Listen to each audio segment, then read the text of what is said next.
Kantara a legend chapter 1 Telugu film review by allrounder star Ballem Venumadhav. సినిమా నిడివి 168 నిమిషాల 53 సెకండ్లు, అంటే 2 గంటల 48 నిమిషాల 53 సెకండ్ల నిడివితో వచ్చిన ఈ యూఏ 16+ సర్టిఫికేట్ వచ్చిన ఈ సినిమా 2 అక్టోబర్, అంటే అక్టోబర్ 2 గాంధీ జయంతి రోజున 2025న విడుదలైంది. ఈ సినిమా గురించి మాట్లాడుకునే ముందు ఫస్ట్ స్టార్ క్యాస్ట్ గురించి మాట్లాడుకుందాం. రిషబ్ శెట్టి హీరోకి సరిపడని పర్సనాలిటీ అయింది. ఒక second actor, second lead, villain ఇలా ఉంటాడు ఆయన ఫిజిక్. కానీ కాంతారాతో ఒక్కసారిగా సంచలనం సృష్టించడంతో దర్శక నిర్మాతగాను హీరోగాను సక్సెస్ అయినట్టు అయ్యాడు. ఇవాళ తెలుగు డైరెక్ట్ హీరో సినిమాకి వచ్చే క్రేజ్ ఈ సినిమాకి వచ్చి ఓజీ లాంటి పవన్ కళ్యాణ్ సినిమా కలెక్షన్లను మిరాయి సినిమాను కూడా పక్కకు తోసిరాజని నంబర్ 1 స్థానంలో ఒక కన్నడ సినిమా. యాక్చువల్లీ కన్నడ నుంచి తెలుగుకి వచ్చే సినిమాలు చాలా తక్కువగా, ఎప్పుడో పోలీస్ స్టోరీ, మన అప్పుడెప్పుడో దండుపాల్యం ఇలాంటి సినిమాలు తప్ప కన్నడ నుంచి తెలుగుకి ఎక్కువ కనెక్ట్ కావు. కానీ రిషబ్ శెట్టి మ్యాజిక్ చేశాడు కాంతారాతో. సో కాంతారా మ్యాజిక్ ఈ సినిమాలో రిపీట్ అయింది. అయితే ఇప్పుడు చాప్టర్ 2 అని పెట్టాలి. యాక్చువల్లీ కాంతారా మొదటి భాగం కాబట్టి చాప్టర్ 2 పెట్టాలి. కానీ విచిత్రంగా కాంతారా ఏ లెజెండ్ చాప్టర్ 1 అని ఈ సినిమాకి పేరు పెట్టడం ఒక విశేషం కాగా, అందాల యువతి రుక్మిణి వసంత్ కనకావతిగా ఒక అద్భుతమైన పాత్రను పోషించిన ఈ సినిమాలో అక్కడ దళనాయకుడిగా రిషబ్ శెట్టి నటించాడు. ఆమె నానినటువంటి బిరుదుల్ని, ఆ తర్వాత ఒక తన చక్కటి సౌష్ఠవాన్ని, శరీర సౌష్ఠవాన్ని చూపిస్తూ అక్కడ మన ఆయన్ని గోర్లవి తీసుకునే సన్నివేశంలో చాలా రొమాంటిక్గా కనిపించిన ఆమె అద్భుతమైనటువంటి పర్ఫార్మెన్స్తో సినిమాని పూర్తిగా నిలబెట్టింది. అట్లాగే రిషబ్ శెట్టి తన ఫిజిక్కి తగ్గట్టుగా తను ఏ రకమైన క్యారెక్టర్లో సరిపోతాడో తనకు తెలుసు కాబట్టి ఆ రకంగా క్యారెక్టర్ని మోల్డ్ చేసుకొని అతను ఈ సినిమా సక్సెస్కి పూర్తి కారణమయ్యాడు. కౌసల్య అంటే సినిమానే తీసుకుందాం. ఆ సినిమాలో నేను హీరోయిన్ కాబట్టి సెకండ్ హాఫ్ అంతా నేనే ఉండాలి అని అనుకుని ఉంటే సినిమా అంత సంచలన విజయం సాధించేది కాదు. మీరు గమనిస్తే 1-2 సన్నివేశాల తర్వాత మళ్ళీ క్లైమాక్స్లోనే కనబడుతుంది ఆ పాత్ర. మధ్యలో కథ చెప్పేటప్పుడు మాత్రమే చిన్న చిన్న బిట్స్లో కనబడతాను. ఎందుకంటే ఆ కథలో హీరోయిన్ మెయిన్, కామిని పాత్ర మెయిన్. అట్లా ఈ సినిమాలో రిషబ్ శెట్టి తను లేటుగా పరిచయం అయ్యి, దాదాపు 20-25 నిమిషాల తర్వాత పరిచయం అయ్యి, లేటుగా వచ్చాను కదా అని చెప్పి సుత్తివేలు అప్పుడెక్కడో సినిమాలో అహనా పెళ్ళంట సినిమాలో చెప్పినట్టుగా డైలాగ్ చెప్తాడు. అంటే ప్రేక్షకులు ఇంకా వెయిట్ చేస్తుంటారు రిషబ్ శెట్టి కోసం కాబట్టి. సో అట్లా ఈ సినిమాలో గుల్షన్ దేవయ్య, ఆ తర్వాత మనకి ఇందులో మెయిన్ రిషబ్ శెట్టి, తర్వాత కథానాయిక రుక్మిణి వసంత్, బి అజనీష్ లోక్నాథ్ సంగీతంతో వచ్చినటువంటి ఈ సినిమాలో గుల్షన్ దేవయ్య పాత్ర చాలా ఇంపార్టెంట్ పాత్ర. అయితే ఫస్ట్ రాజుకు వారసుడు ఇతను అని చెప్పేసి జయరాం కుమారుడుగా అతను చూపించినప్పుడు ఆ ఫేస్ చూడంగానే ఇతను ఏంది అని అనిపిస్తుంది, మనకు రాజు ఏంటి అనిపిస్తుంది. కానీ అతను చేసిన క్రూరమైన పాత్రకి ఆ రూపం కరెక్ట్గా సరిపోయిందని అనిపించే విధంగా ఉన్నాడు అతను. ఆ తర్వాత జయరాం సుబ్రహ్మణ్యం చేసిన క్యారెక్టరు ఈ మధ్యకాలంలో ఆయన చేసినటువంటి బెస్ట్ క్యారెక్టర్లో ఒకటిగా చెప్పాలి. మొన్న మధ్య వల్లవైకుంఠపురంలో తెలుగు సినిమాలో ఒక అద్భుతమైన పాత్ర పోషించిన జయరాం, ఒకప్పుడు కమెడియన్గా కూడా రాణించినటువంటి కామెడీ హీరోగా కూడా చేసిన జయరాం, మరి మధ్యలో వచ్చినటువంటి తెలుగు సినిమాల్లో ముఖ్యమైన పాత్రలు, మిరాయిలో కూడా చాలా ముఖ్యమైన పాత్రలు నటించినటువంటి జయరాంకి ఈ సినిమాలో మళ్ళొక టర్నింగ్ పాయింట్ లాంటి పాత్ర, చాలా అద్భుతంగా రాజు పాత్రను పోషించాడు.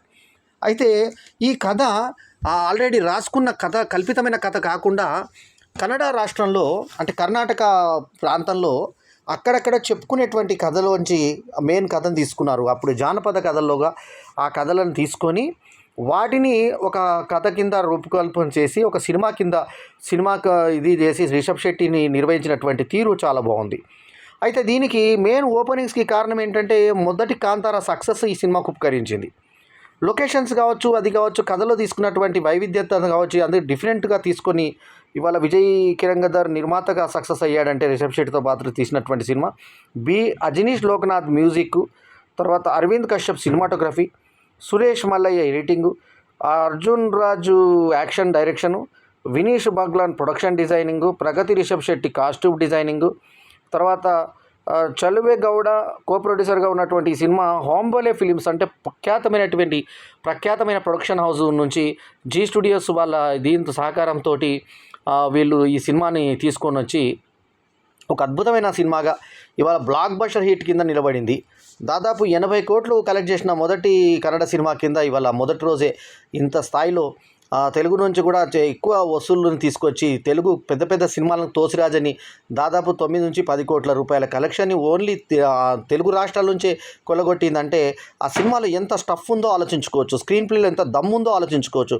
ఓ అని అరుస్తున్నటువంటి ఆ అరుపు మన కాంతారలో చూసాం మనం మాయమయ్యేది. అది చూపించి ఒక చిన్న పిల్లాడి కథ ఏందని అడుగుతుంటే ఆ కథ అక్కడ నుంచి తీసుకొని ఫస్ట్ చిన్న పిల్లప్పుడు సింహం దగ్గర ఒక పెద్ద పులి దగ్గర ఒక చిన్న బాలుడు దొరుకుతాడు.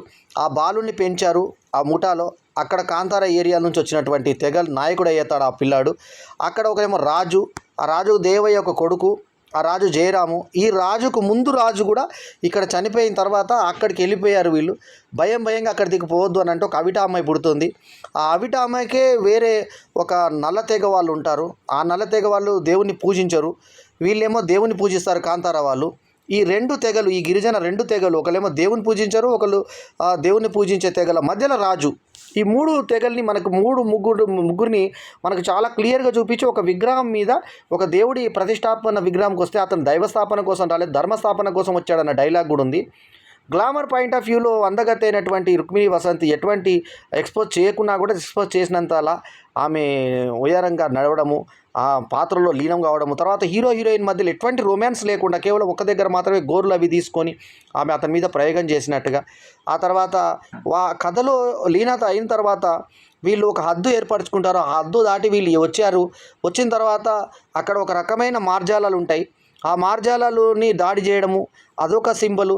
పెద్ద పులి వచ్చి తొవ్వ చూపించడము, పెద్ద పులి చూపించిన దగ్గర కొందరు చనిపోవడము, ఆ తర్వాత వీళ్ళు చనిపోయినటువంటి వీళ్ళ తల్లి, చనిపోయిన ఒక ముసలాయన వీళ్ళకి వచ్చి ఆత్మలు హెల్ప్ చేయడము, ఆ పెద్దవాళ్ళు వీళ్ళకి హెల్ప్ చేయడము, అదంతా చూపించారు. ఆఖరికి ఇలా మదర్ క్యారెక్టర్ చేసిన ఆమె వెనక్కు శారీ నక్కుకుపోయినటువంటి సన్నివేశంలో కూడా మనకు వచ్చి ఆమె అలా వచ్చి మాయమైపోతుంది ఆమె. అట్లా మనకి ఈ సినిమాలో రిషబ్ శెట్టితో పాటు చేసినటువంటి ప్రతి ఆర్టిస్టు అద్భుతంగా చేసి, జయరాము అతని కొడుకు జయరాం తన తండ్రిని ఆవాహన చేసుకున్నప్పుడు వాళ్ళు ఏ రకంగా మంత్రోచ్చారణ చేసి వీళ్ళని ఆపారు. ఆ కాంతారా దగ్గరికి వెళ్ళిన తర్వాత వీళ్ళు విలువైనటువంటి వస్తువులను తీసుకెళ్ళి వీళ్ళు విదేశీ మాదక ద్రవ్యంగా ఏ రకంగా మార్చుకున్నారు. ఒక ప్లేస్ని వీళ్ళు బందర్ అనే ప్లేస్ని వీళ్ళు ఆక్రమించుకుంటే దాని సంధి కోసం వచ్చినటువంటి రాజుతో చివరికి వీళ్ళు దేవుని విగ్రహం పెట్టిన తర్వాత దేవుని దగ్గర దిగ్బంధనం ఏ రకంగా చేశారు. 3 నల్ల విగ్రహాలు చూపిస్తారు, శాలిగ్రామాలను చూపించారు. ఆ శాలిగ్రామాలు దొరికడం విధానం చూపించారు. ఆ తర్వాత వాటి మైవి ఏంటనేది ఆ కాంతారా కథకి దీనికి మిక్స్ చేసి ఒక రీమిక్స్ లాగా తయారు చేసి ఒక అద్భుతమైనటువంటి స్క్రీన్ ప్లేతో 2 గంటల 48 నిమిషాల 53 సెకండ్లో కళ్ళకు కట్టినట్టుగా ఒక అద్భుతమైన సినిమాని, ఒక అద్భుతాన్ని చూపించారు. దానికి రిషబ్ శెట్టి, ఆ తర్వాత రుక్మిణి వసంత్ గ్లామరు తోడయి అద్భుతమైన సినిమాగా జయరాం నటన తోడయి ఈ సినిమాని ఒక లెవెల్కి తీసుకెళ్ళాయి. మ్యూజిక్ కూడా ఒక లెవెల్లో ఉంది, సాంగ్స్ కానీ రికార్డింగ్ కానీ అద్భుతంగా ఉండి అజ్లీష్ నోక్నాథ్ సంగీతం కూడా మనం ఆకట్టుకునే విధంగా సాగినటువంటి ఈ కాంతారా సినిమా అది లెజెండ్ చాప్టర్ 1 సినిమాకి నేను ఇస్తున్నటువంటి రేటింగ్ 4.25/5. ఈ మధ్యకాలంలో 4.25 ఇచ్చిన సినిమా ఇదే. చాలా అద్భుతం. మనం పెట్టిన టికెట్కి ₹295, ₹350 టికెట్ పెట్టినా కూడా ఆ సినిమాకి ఆ దమ్ము ఉంది అనిపించింది. బయటికి వస్తూ ఒక లేడీ కామెంట్ ఏంటంటే, ఇది వచ్చింది ఓజీ పని అయిపోయినట్టే కాంతారాతో దెబ్బతో అని. అంటే ఆ ఓజీ అప్పటి వరకు వాళ్ళు ఎంతో కష్టపడి వాళ్ళ పలుకుబడినంత ఉపయోగించి ₹445, ₹500, ₹800 పెట్టి లాగిన కలెక్షన్కి నిజంగా కంటెంట్ పెట్టుకొని ఒక డబ్బింగ్ సినిమా కన్నడ వాళ్ళు ఇక్కడికి వచ్చి రిషబ్ శెట్టి ఇక్కడ చూపించాడు నైపుణ్యం. ఏపండి హీరో ఫేస్ కాదు, హీరో పర్సనాలిటీ కాదు, ఒక ఫిజిక్ మాత్రం బాగా పెంచాడు. విలన్లా కండలు తిరిగినటువంటి బాడీ. ఒక దగ్గర దేవయ్య అంటాడు వాళ్ళ చెల్లెలతోటి, వాడు కండలు తిరిగినాడు, వాడి నుంచి పెళ్లి చేయమంటావు అన్న టైప్లో కూడా ఒక డైలాగ్ ఉంటుంది. సో లాస్ట్కు ఈమెనే ఏ రకంగా కలిసింది అనేది లాస్ట్కి మనకు సస్పెన్స్తో క్యూరియాసిటీతో ఒక సినిమాలో ఏమేమి మలుపులు ఉండాలో ఆ మలుపులన్నీ తీసుకొని చక్కటి దృశ్యమాలిక చేసి ఆ గ్రాఫిక్స్ కూడా ఎంత చక్కగా వాడుకున్నటువంటి తీరును చూస్తే హ్యాట్స్ ఆఫ్ అనిపిస్తుంది.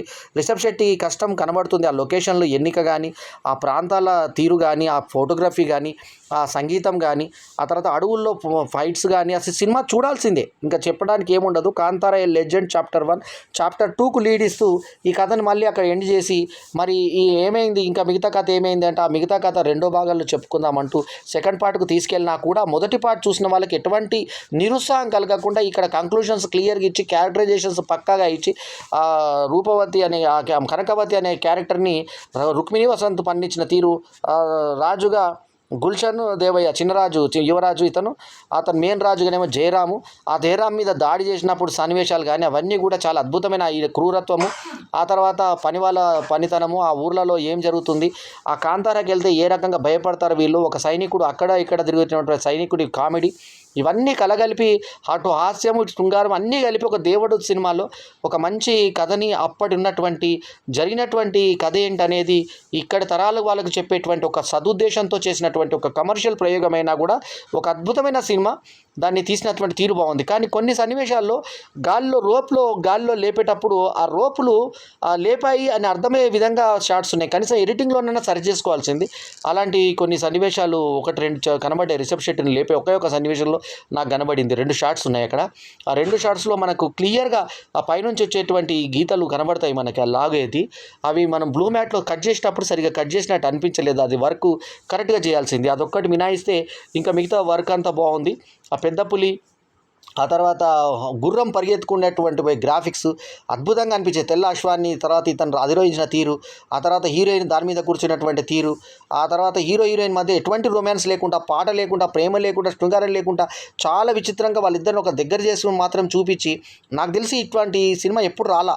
ఒక హీరోయిన్ క్యారెక్టర్ హీరో క్యారెక్టర్ మధ్య ఎటువంటి బాండింగ్ లేకుండా సినిమా అంతా చివరికి ఓన్లీ క్యారెక్టర్స్ చూపించి రాజు కూతురు, ఇతను రిషబ్ శెట్టి వాళ్ళ యొక్క సైన్యము, ఆ తర్వాత విలన్స్ అవతల దేవుణ్ణి దిగ్బంధం చేసే వాళ్ళు కలిపి ఒక గొప్ప సినిమాని ఒక కాంతారా లెజెండ్ చాప్టర్ 1గా తీసినటువంటి తీరు హ్యాట్స్ ఆఫ్.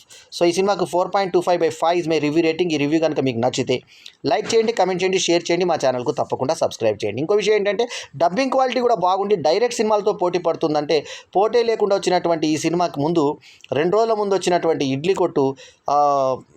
కొట్టు బంద్ చేసేటువంటి పరిస్థితి వచ్చిందంటే కాంతారా చాప్టర్ 1 థియేటర్స్ పెరుగుతున్నాయంటే వాళ్ళ ఓజీ కన్నా కూడా బుక్ మై షోలో చూడండి, ఎక్కడ చూడండి, ఓజీ కన్నా ఈ థియేటర్లకు ఎక్కువ పడ్డాయంటే అఫ్కోర్స్ అది 2వ వారం కావచ్చు. అయినా సరే ఈ సినిమాలో దమ్ము కంటెంట్ ఉన్నాయి కాబట్టి కన్నడ సినిమాని కూడా కాకుండా డైరెక్ట్ సినిమా కన్నా గొప్పగా ఆదరిస్తూ ప్రేక్షకుల డిమాండ్తో మల్టీప్లెక్స్లలో షోలు పెరుగుతున్నాయంటే కాంతారా లెజెండ్ చాప్టర్ 1 ఏ రకమైన సూపర్ హిట్గా నిలిచిందో చూడండి. ఇంకోటి ఏంటంటే మార్నింగ్ షోకే సూపర్ హిట్ టాక్ తెచ్చుకున్న ఈ సినిమాకి ఇప్పట్లో అయితే హద్దులు లేవనే చెప్పాలి. అక్కడ సినిమాలో హద్దులు తీసేస్తారు, కానీ ఇక్కడ సరిహద్దులు చెరిపేసి కన్నడ సినిమా పరిశ్రమను కూడా కేజీఎఫ్ తరహాలో ఈ సినిమా సూపర్ హిట్గా తీసుకెళ్లిన రిషబ్ శెట్టికి 2వ సారి వరుస సక్సెస్ అందుకున్నందుకు అభినందనలు తెలియజేసుకుంటూ ఎల్లప్పుడూ మీ ఆదరాభిమానాలు ఆశించే మీ ఆల్రౌండర్ స్టార్ బల్యం వేణ్ మాధవ్. నమస్తే, జై హింద్.